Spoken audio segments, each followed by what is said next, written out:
Easter lunch had always been a tradition in our family. Eggs hidden in the yard, my grandmother's famous ham, and the inevitable chatter about life, work, and everything in between. This year, I thought it would be simple. I had even made an effort to bring a homemade dessert, hoping to ease the usual tension. But tension has a way of finding me, no matter what I do. We were all seated around the table when my mom suddenly put down her fork, eyes narrowing. "Erkan," she said, her voice sharp, "I've been thinking, you're the reason this family is always falling apart." I froze. Fork midway to my mouth dry. "Excuse me?" I asked, trying to keep my voice steady. "You heard me," she said, pointing lightly in my direction.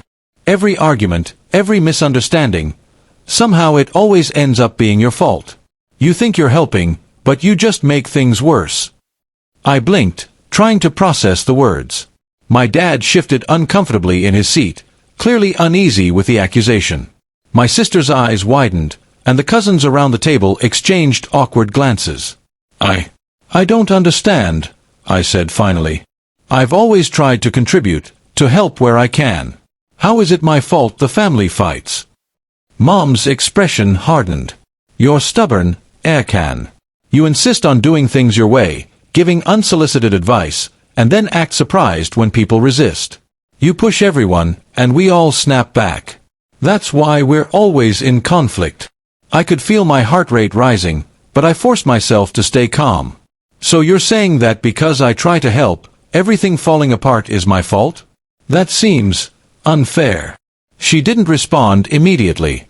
Instead, she gestured at my sister. "See? Even she agrees. Don't you, Emily?" My sister, caught in the middle, looked down at her plate, hesitating. I mean, sometimes things do get tense when you get involved." I took a deep breath, letting their words sink in. Yes, my efforts sometimes clashed with theirs. But blaming me entirely? That was another level. "I'm sorry if I've caused stress," I said carefully, "but the family doesn't fall because of one person. Families fall apart when communication breaks down, when people don't listen, when everyone assumes the worst. It's not just me." Mom huffed, clearly frustrated. "You always have an excuse." "No," I said firmly. "I have perspective. And maybe this is a chance for all of us to recognize that every one of us contributes to the problem. Not just me." The room fell quiet. For a moment, no one said a word. I could feel the weight of the accusation lingering like a cloud over the table. Finally, Dad cleared his throat. "Maybe Erkan has a point. We all need to take responsibility, not just blame one person. We're family, we fall together, and we rise together. Blaming someone doesn't fix anything." Mom's shoulders slumped slightly, and she didn't argue further. The tension didn't vanish completely, but at least the confrontation had opened a door. I looked around the table, realizing something important. Families are messy. Misunderstandings, arguments, and blame happen. But that doesn't mean one person is entirely at fault. It's the effort to understand, communicate, and adjust that matters. Easter lunch ended on a quieter note than usual.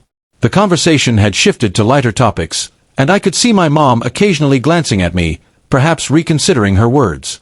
I knew this wouldn't be the last time family tensions flared, but I also knew that standing my ground calmly, without anger, had earned me a bit of respect. As I walked out that afternoon, I realized that sometimes being accused of breaking the family isn't a reflection of reality. It's an opportunity to show patience, perspective, and leadership. Families will fall. Families will argue.